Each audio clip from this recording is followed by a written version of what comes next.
The following paranormal experience happened when I was about 11 or 12 years old. So, only a few years ago. It was my first experience. It was Christmas Eve, 2009 or 2010, I can't remember which. I went to bed at 10 p.m. to await my parents to put my Christmas presents in my stocking in my room.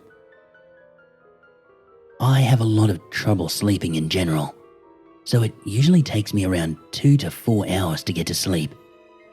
However, this night I got to sleep before 12 a.m. Very early for me. After sleeping for about 3.5 hours, quite deeply, I awoke at around 3:30 a.m. I instantly felt a strange, cold pressure building up on my waist, and I sensed, for what seemed the first time ever, a presence, as though a person were there. I sat up as I felt steady-paced breathing on my face. I put my hand out to it, and I felt the warm breathing in one particular spot in my palm. I was scared, and I lay awake, but I could not see them. I could only feel that breathing persisting. Eventually, in the early hours of the morning, my parents snuck into my room to fill my stocking. And when that door opened, I finally felt the breath stop. I heard a tiny pattering of feet scurrying away from the bed and towards my closet. I don't know if my parents also heard this, and to this day I have not asked. So I guess that's the end of my story. I've had other paranormal experiences since then, but none so real and so personal. If anyone has any idea what I felt in the room with me that night, or what connection it might have to Christmas Eve, please tell me. I've been ever so curious. Scared too, of course, but oh so curious.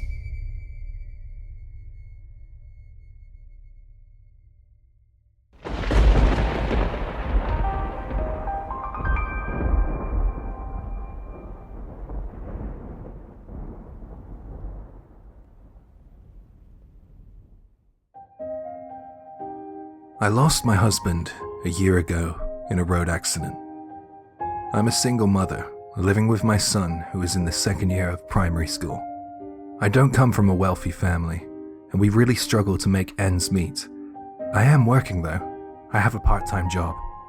Early this December, my son said to me, "I'm gonna ask Santa to give me a Nintendo Switch for Christmas." He was so enthusiastic about Christmas. I could say little more than, "Oh really? Well, isn't that great?" I didn't really know what a Nintendo Switch was or how much it cost, so it wasn't until a little later on that I found out that it would be incredibly difficult to get my son that for Christmas. I really couldn't face letting him down though. I couldn't tell him that he wasn't going to get one for Christmas that year. Every time I considered it, I could just picture his eyes filled with hope and excitement turn to eyes filled with tears. We had had such a tough year, and he missed his father so much that I really wanted to do something nice for him, but I knew deep down that I couldn't afford to. I ended up putting off telling him that he wasn't getting his Switch until Christmas Day, partly because I was trying to pick up as many shifts as I could in the slim hope that I might just have enough extra money, but also partly because I didn't have the heart to spoil the magic of the holidays for him. I planned on explaining it to him when I woke him up. I planned on apologizing to him. So when I woke up Christmas morning, I rushed straight into my son's bedroom to let him know the bad news. He was awake, so I immediately tried to apologize, but just as I opened my mouth to speak, my son spoke first. Mom, look, I got a present from Santa Claus." He then held up the games console. It was the Nintendo Switch that he asked for. I stood there completely aghast and utterly confused. I was unable to speak for a while. I just allowed my mouth to hang open in shock.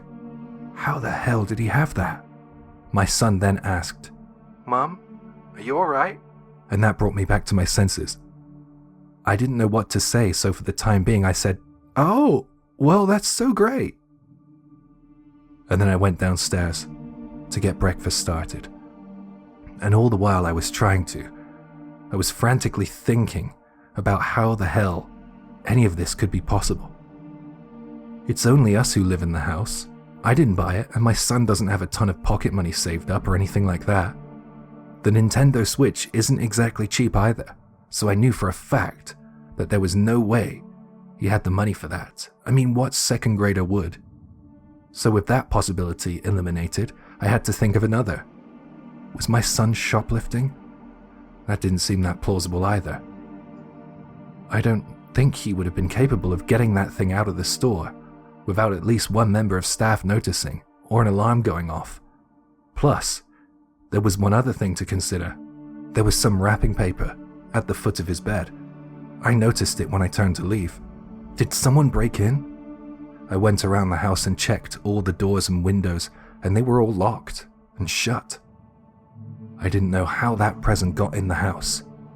After breakfast, I got ready for work, and when I was about to leave for my part-time job, I noticed something jutting out of the mailbox. There was a Christmas card from an unknown sender, and all that it said was, "Merry Christmas, son, from the real Santa Claus." I don't know how it happened. I don't know who did it, but I had tears brimming in my eyes as I ran back in to hug my little boy. It was like someone was watching over us. I don't know who I should thank for that Christmas miracle, but to whoever it was, know that I am eternally grateful. Hi, Jay here, with a little something in my eye. There were a couple of comments beneath this user's post that I felt might be worth sharing. Number 1, are you sure your son doesn't have a stalker? It's a scary world out there. Number 2, you'll receive a bill for that later.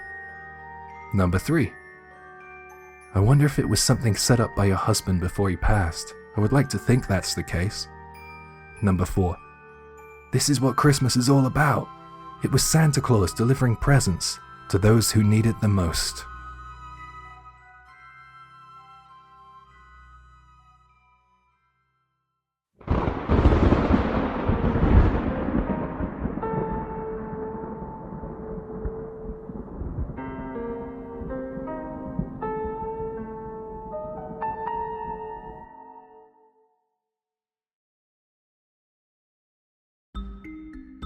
Christmas Eve, 1987. I was 7 years old and I was looking outside my suburban 5th-story apartment window for Santa Claus in the night sky. I was so excited about Christmas that I couldn't sleep. I was panning the night sky, looking at the stars, when I saw a very bright one that stood out. It was so bright, obviously brighter than all of the other stars, and I just stared at it, when suddenly it appeared to grow brighter and was moving. It got bigger, closer and brighter, until I realized it was only about 3 feet in diameter and was about 45 feet from my window. I got really scared because I was so young. Although I don't believe now that this was anything malicious. I ran under my covers into my bed. I peeked out, and it was still outside the window, but like right next to it, almost like it was looking in, just hovering there. It was so bright, it illuminated my entire room. I popped my head under the covers, and I checked again after a few moments, it was gone. I ran out and I tried to tell my mum, but she just yelled at me to get back to my room because I busted her wrapping Christmas gifts. Honestly, it happened so long ago and I was so young that as the years have passed, I have oftentimes questioned if it really happened or if it was a figment of a child's imagination. But it definitely imprinted on me at a young age that there are things out there that defy our logic of acceptable reasoning and understanding.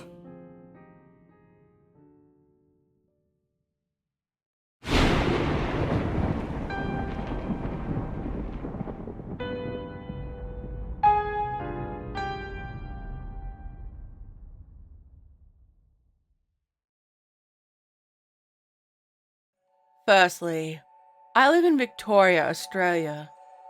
It was about 2 years ago on Christmas Eve, and I was asleep in bed when I was woken up by someone slapping me softly and giggling. When I woke and opened my eyes, I saw a little boy with blonde curly hair. He would have been about 5, but as soon as I opened my eyes, he walked around my bed and into the closet. When I saw him, he wasn't transparent or anything like that, such as how I've heard ghosts look like. He was solid, just like a human. So when I saw him, I thought it was a human in my room, so I got out of bed immediately and ran to my closet to see who it was. When I opened the closet door, there was no one there, so I closed the door and got back into bed. I was quite scared at that time. My bedroom door has a lock on it. Living with untrustworthy housemates, you know how it is, which was locked at the time. I was lying in bed when I saw that lock open. Even the little knob thing turned, which would not happen if it was open with a key.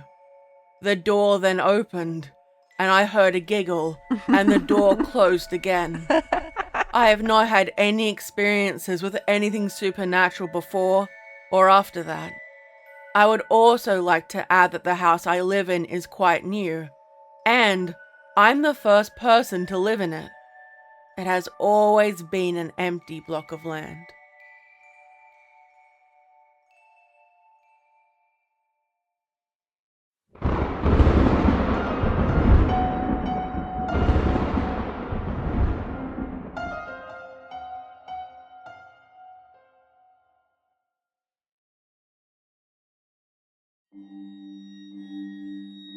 This happened to me and my best friend when we were both newly installed altar servers. It was Christmas Eve, December 24th, 2009. We were both appointed to keep the charcoals burning, to be used to burn incense. The charcoal holder was located at the back of the sacristy, the place where things used in Mass are kept. There were no lights there back then, so we used 3 candles to light the way. It was just past 9 p.m, and the Christmas Eve Mass still did not start, so to entertain ourselves, I took my MP3 and played some music to while the time away. We took turns in fanning the charcoals to keep them burning. When it was my friend's turn, I sat behind him and began texting. I looked over my right shoulder and I saw someone who looks exactly like me. The figure was wearing the same shirt as mine, the same pants, the same shoes, with even the same hairstyle. I tried to remember if there was any mirror in that area, but I could not recall. So, in order to confirm, I combed my hair while looking at the figure. But the figure did not move. Instead, it glared at me with its eyes going red. I was a very skinny kid back then, When the figure glared at me, I carried my friend, who was a little bigger than me, and carried him inside the sacristy. He got surprised, asking me what was wrong. Of course, he did not see the figure, so I told him as quickly as I could. We were both crying from fear. As if we needed more spooks, it suddenly rained very hard, and I swear, we heard children's footsteps and laughter chasing each other on the ceiling, which cannot be accessed anywhere. Certainly not by small children. Later that night, our elders found us hugging each other inside the big closet in the sacristy, eyes swollen from crying. And that, my friends, kicked us off in our adventures inside the church. We have many more experiences inside our church that we will post again soon.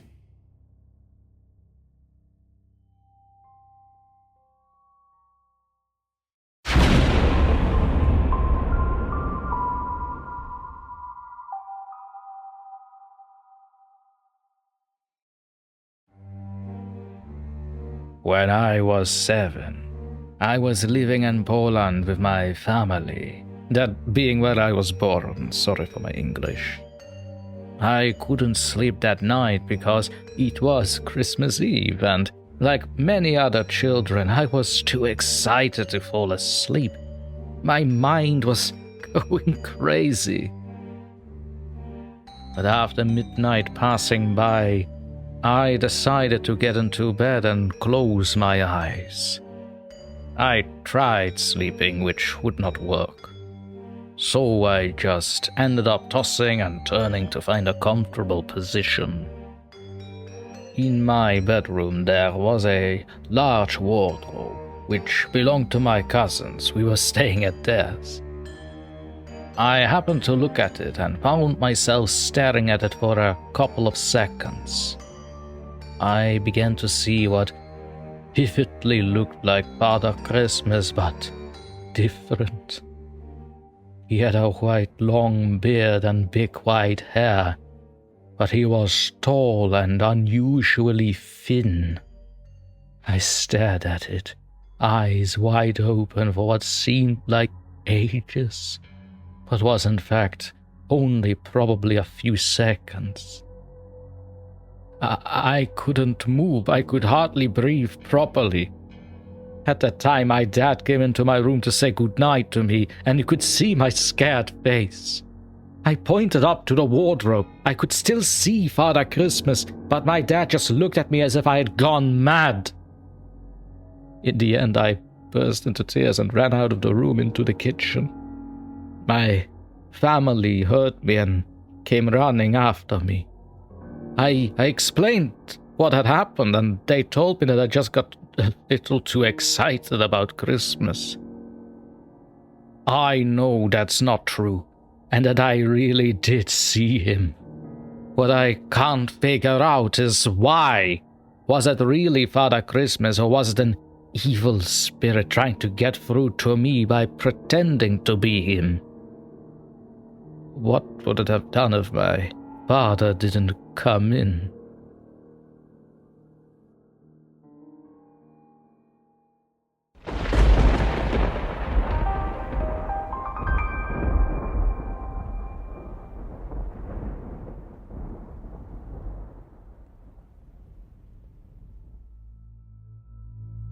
I have had many experiences with the paranormal, but this story is the most vivid in my mind at the moment. It was Christmas Eve, and I was laying in bed, trying to fall asleep.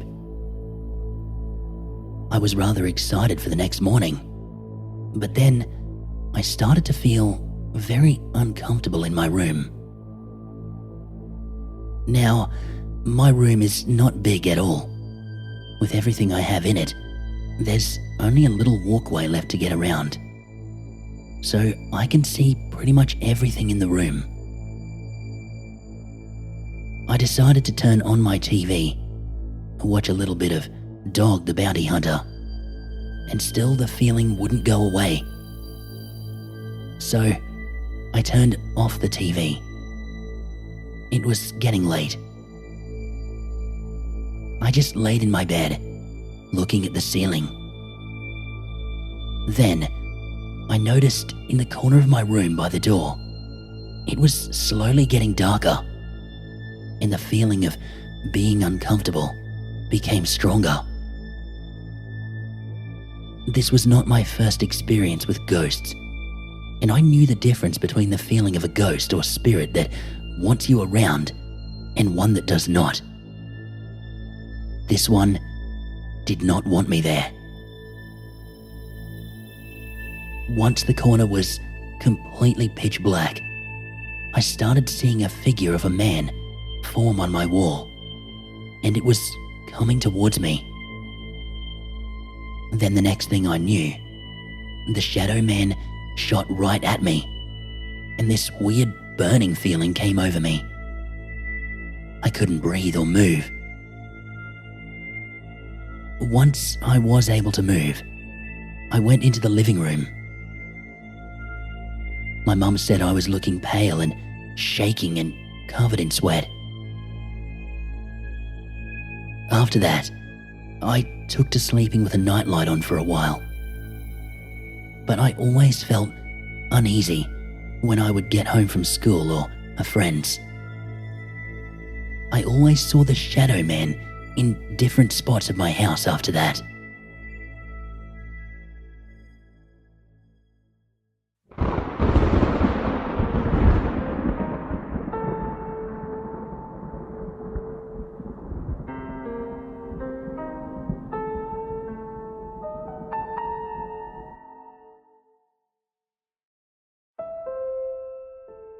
When I was a child, my family would go on a family holiday to visit my uncle and my cousins. The farm was built by Grandpa over 100 years ago. Mum said that my grandfather actually ploughed the land with his bare hands. Even today, the piles of rocks are still there. Getting back to my experience. It was late at night. My cousin and I were excited as it was Christmas Eve. We were laughing and talking. We decided it was late. I hopped into bed. We shared the same room. But as I rolled over and tried to fall asleep, I saw a hand. I'm not kidding. A freaking hand. It reached at my face. The hand had long, skinny fingers, which had long, dirty nails that turned in at the tips. Also, quite hairy. When seeing the hand, I ran and jumped into my cousin's bed. My dad came in and told me off, and I was put into my own bed. I was really worried that the hand would still be there. Thank goodness it wasn't. After this, we heard footsteps walking around in the middle of the room. My dad had left the room. I said to my cousin, Is that you? No, she said. I still today remember this and swear this really happened to my cousin and I. The next morning, we told the adults about what had happened in the night. But of course, my parents didn't believe us. My cousin and I knew what I saw, and we both heard the footsteps walking around the room. My uncle said he saw a lady in raggedy clothes about 15 years ago, and he refuses to sleep there now.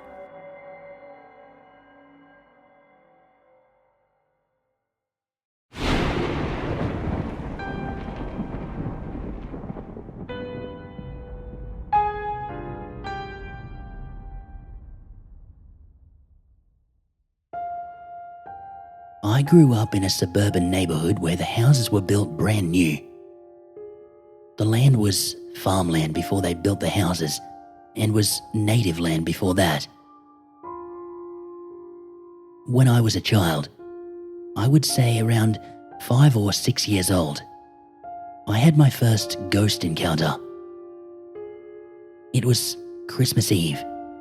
I was sleeping in my bed when I was suddenly and rapidly awoken. I looked towards my bedroom door, only to see a greyish/white entity looking dead at me.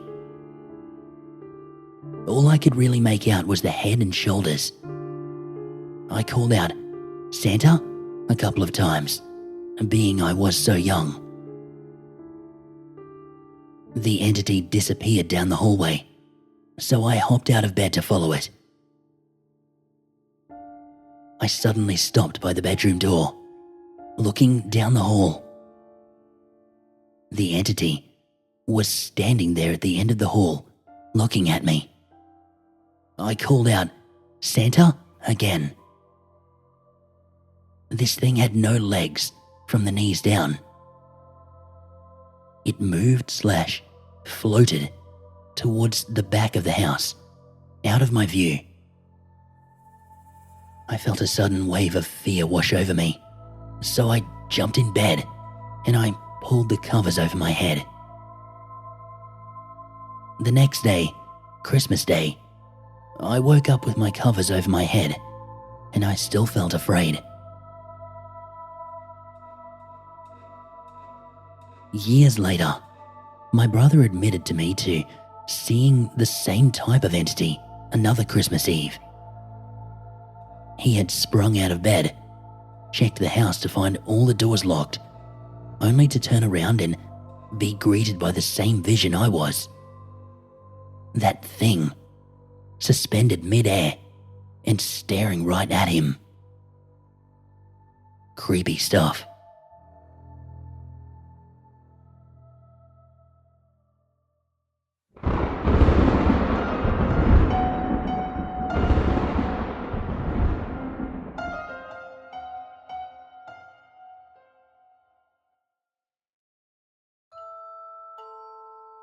I was born and raised in New Orleans, and Hurricane Katrina hit the summer after my senior year of high school.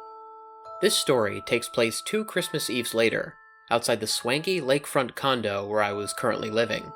And that was only because, for a good while after Katrina, the whole city suffered from an epidemic of vacant luxury apartments. Those brave few of us who had come back early enough that you could still smell the inside of everyone's refrigerator when you drove down the street were able to live pretty much wherever we wanted for insanely cheap. Before the lakefront condo, I had been paying $200 a month to rent a 2-bedroom apartment on Magazine Street, which is currently going for 8 times that. I only moved to the lakefront condo because it was cheaper, if you can believe it. My mom was still living in Baton Rouge at the time, and my younger sister had wanted to see the extended family for Christmas, so she was crashing with me that night. Even though she was in her late teens by this point, it had been a rough past few years, and my mom wanted to surprise my sister with Christmas presents when she woke up in the morning, which is how I ended up spending most of that Christmas Eve night driving all the way to Baton Rouge and back, my trunk now full of wrapped presents, and my sister's dog, May May, in the passenger seat, panting with anticipation. This was during the, 2 weeks of winter that we get here each year, and I remember it was cold enough that night that there was snow on the I-10. For a lifelong New Orleans native, that sight alone was pretty surreal. I finally got back to the condo at about 3 in the morning, and had parked out front instead of inside the parking garage to make it easier to unload the car. I called my girlfriend to confirm that my sister was asleep, and was waiting for her to come down and take May May so I could safely sneak the presents up. I wanted to save my girlfriend some time and meet her at the entrance to the complex, so I clipped May May's leash to her collar and we exited the car. We had just started toward the building when it happened. Now, the first thing you need to understand is that May May is one of the sweetest dogs ever. Whenever she sees literally anybody, her tail starts wagging because she knows there's at least an off chance that she might get attention. I had never heard May May growl for real until that moment, and it took me a second to realize it was even her making the noise. My gaze was on the building's entrance when the growling started, and I looked down just in time to see May May stop dead in her tracks and then hunch down so low her belly was almost touching the ground. She was looking at the vacant lot bordering the left side of the condo complex, and I reflexively turned to follow her line of sight. I saw a crying woman standing there just beyond the corner of the building. She was in her 30s and had vaguely curly blonde hair, barefoot and wearing only a white t-shirt that was long enough to resemble a nightgown. The woman was sobbing, and normally, if I were to see a half-naked woman sobbing in the middle of the night, I'd like to think my first reaction would be to try and help her. but something about the sound of Mei Mei's growl had sent a chill up my spine, and when I spotted the woman, I froze in place as alarm bells began to go off from what felt like the most primitive parts of my brain. Then, the woman noticed me looking at her. We locked eyes, and the woman let out the most blood-chilling scream I had ever heard. If you've seen that recent Ring camera footage of a car driving by someone's house with a possible female kidnapping victim in the passenger seat, this woman's scream sounded a lot like that. As she continued screaming, she began pointing out to the lake that was in front of her and behind me. Her scream seemed to go on forever, even longer than you'd think somebody could scream. And then, she was gone. The woman didn't fade away. It wasn't even like I blinked and she had vanished. She was simply there, and then she wasn't. Her scream cut off just as suddenly, but the sound of it still ringing in my ears. About a week later, one of the maintenance men told me that before Katrina, a homeless couple with 2 kids used to live in an old abandoned shed on that vacant lot next to the complex. Of course, they hadn't been seen since the hurricane, and like many of the city's homeless, were presumed dead. And of course, my description of the screaming woman matched the mother of this homeless family exactly, down to her slightly curly blonde hair and the long t-shirt she wore like a dress, which led me to conclude that she hadn't been pointing at the lake. She had been pointing at the floodwaters.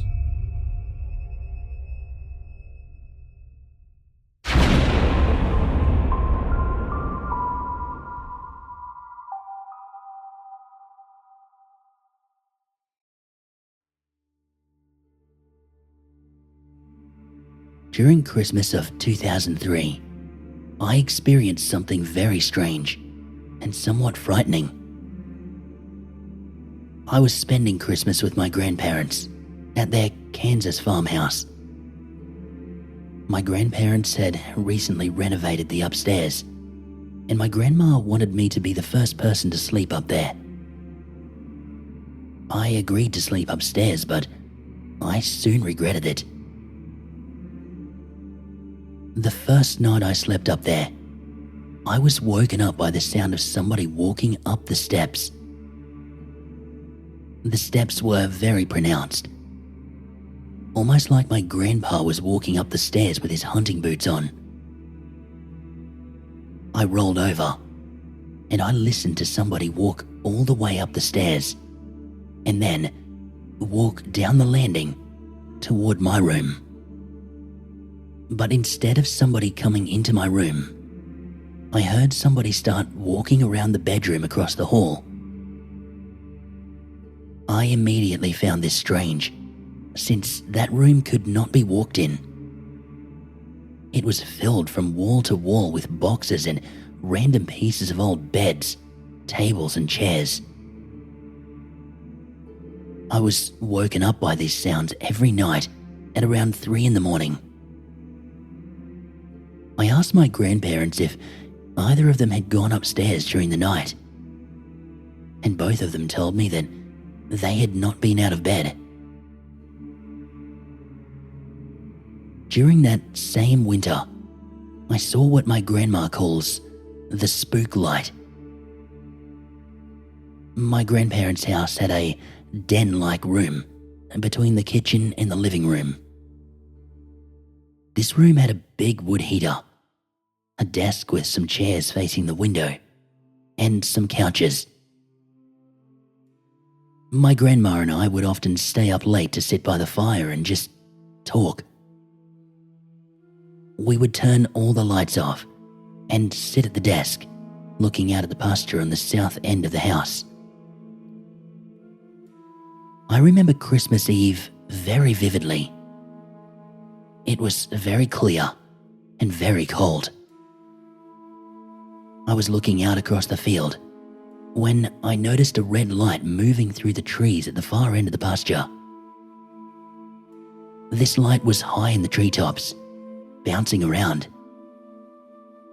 Soon, it began to change from red to blue to green. Then, it split into 2 separate lights that seemed to be chasing each other through the trees. After a few minutes, the lights converged back into one and shot out across the field. toward the house.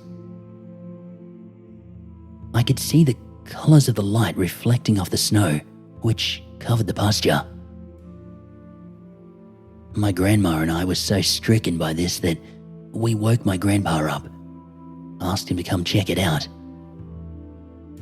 He grabbed his flashlight and told me to get in the truck. We drove down to where my grandma and I had seen the light and looked around. There were no footprints in the snow on the ground, and the snow that was piled on the branches of the trees had not been disturbed. We could find no explanation for the light. This light, coupled with the footsteps at night, made for a very interesting and frightening winter.